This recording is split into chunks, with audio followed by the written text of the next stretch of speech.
আটা দিয়ে মজাদার অনেক ধরনের পিঠা তৈরি করে দেখাবো। যারা ভাজা পোড়া খেতে পছন্দ করেন, আশা করছি আজকে ভিডিওটা তাদের কাছে অনেক অনেক ভালো লাগবে। হাই এভরিওয়ান, শাহনাজ কিচেনে সবাইকে স্বাগতম জানাচ্ছি নতুন আরও একটি ভিডিও দেখার জন্য।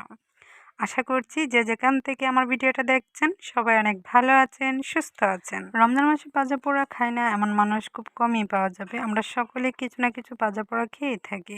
এইভাবে আটা আর সবজি দিয়ে পারবেন বিভিন্ন ধরনের মজাদার ভাজা পোড়া পিঠা তৈরি করে খেতে। প্রত্যেকটা পিঠা দেখতে যেমন সুন্দর, বানাতেও সহজ, খেতেও অনেক মজা। রুটি বা পরোটার জন্য যেভাবে ডো তৈরি করে থাকি সেমভাবে আমি ডোটা তৈরি করে নিয়েছি। তারপর এরকম রুটি বানিয়ে যে কোনো একটি কৌটোর মুখে দিয়ে কেটে নিলে কিন্তু গোল গোল ছোটো ছোটো রুটি হয়ে যাবে। এখন রান্না করা সবজি আমরা রুটি বা পরোটার জন্য মাঝে মাঝে কিন্তু সবজি রান্না করি, সেখান থেকে আমি অল্প একটু রেখে দিয়েছিলাম এই ডিজাইনের মজাদার এই পিঠাগুলি তৈরি করার জন্য। বিকালে বা রাতে সকালে যখন ইচ্ছা তখন কিন্তু এমন একটি নাস্তা খুবই পারফেক্ট এবং অনেক মজা করে বাচ্চারাও খেতে পারে বা বড়রাও খেতে পারে। কত সহজে বানিয়ে নিয়েছি, দেখতে মনে হয় অনেক কঠিন, একবার দেখলে পারবেন। প্রথমে হচ্ছে মাঝখানে একটু দুইটা জোড়া লাগিয়ে তারপর কোনাগুলি আমি তৈরি করে নিচ্ছি। এটা বলার কিছু নেই, আপনি ভিডিওতে দেখার পরেই কিন্তু বুঝে নিতে পারবেন, আর নিজে নিজে চেষ্টা করলেই পেরে যাবেন। ডিজাইনগুলি খুবই সহজ, আর এই পিঠাটা এত মচমচে হয়, ভিতরে আপনি চিকেন পুর দিতে পারেন বা নারিকেলের পুর দিতে পারেন।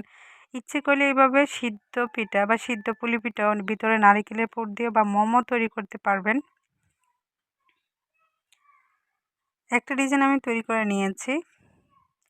এটাকে ইচ্ছে করলে কিন্তু ডিপ ফ্রিজে ফ্রোজনও করা যাবে। আপনি ছড়িয়ে রেখে দিবেন, বরফ যখন হবে তখন পলি ব্যাগে ভরে রেখে দিতে পারেন। 1 থেকে 2 মাস অনায়াসে আপনি ভালো রেখে খেতে পারবেন।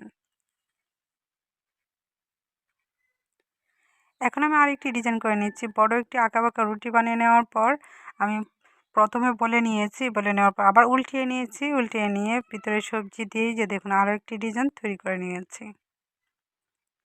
প্রত্যেকটাই কিন্তু খুব সহজ, জটিল কোনো কিছুই না, যে কেউ চেষ্টা করলে পারবে।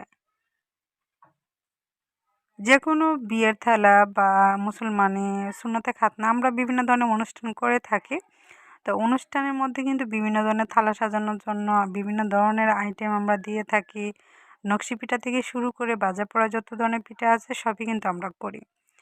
তো এই ডিজাইনগুলো কিন্তু আপনি যে কোনো একটি থালা আকর্ষণীয় করতে রাখতে পারেন। এখন পুলি পিঠার মতো তৈরি করে নিয়েছি, একটু বড় সাইজের, তারপরে একটু ডিজাইন করে নিয়ে এই যে দেখুন ফুলের মতো করে নিয়েছি। এভাবে আমি 2টি পিঠা তৈরি করে নিয়েছি। যেই ডিজাইনটা আপনার কাছে সহজ মনে হবে বা ভালো লাগবে সেটাই আপনি বানিয়ে খেতে পারেন। আর একটি রুটি বানিয়ে নিয়েছি বড় করে এবং সবজিটা ছড়িয়ে নিয়েছি। এখন আমি রোলের মতো করে আমি বলে নিয়েছি, তারপর আবারও আমি একটু মুড়ে নিয়ে এই যে রুটির মতো করে নিয়েছি। এটা কিন্তু তেলে ভাজলে অনেক অনেক বেশি মজা লাগে। এখন আবারও আরেকটু ডো নিচ্ছি, হাত দিয়ে একটু মুড়িয়ে মুড়িয়ে এই যে লুচির মতো করে নিচ্ছি।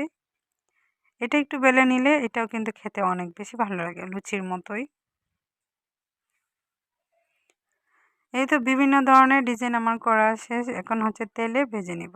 উল্টিয়ে পাল্টিয়ে মচমচে ব্রাউন কালার হলে আমি ভেজে নিব। মাঝারি আঁচে করে ভেজে নিতে হবে। হাই ফ্লেমে দিলে উপরের অংশটা পুড়ে যাবে, খয়েরি কালার চলে আসবে, ভিতরের অংশটা খেতে ভালো লাগবে না।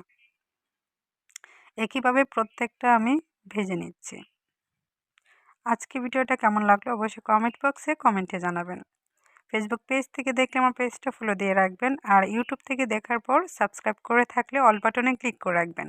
তাহলে প্রত্যেকটা ভিডিও ছাড়ার সাথে সাথে ভিডিওর নোটিফিকেশন আপনার মোবাইলে চলে যাবে সবার আগে। যখন ইচ্ছা তখনই আপনি আবার ভিডিওটা দেখে নিতে পারবেন। মচমচে মজাদার পিঠাগুলো কিন্তু একবার ভাজা কমপ্লিট, দেখুন কতটা লোভনীয় আর কতটা সুন্দর দেখাচ্ছে।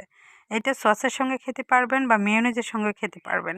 আমরা এই পিঠাগুলি মেয়োনেজের সঙ্গে খেয়েছিলাম, দুর্দান্ত স্বাদের লেগেছিল। প্রত্যেক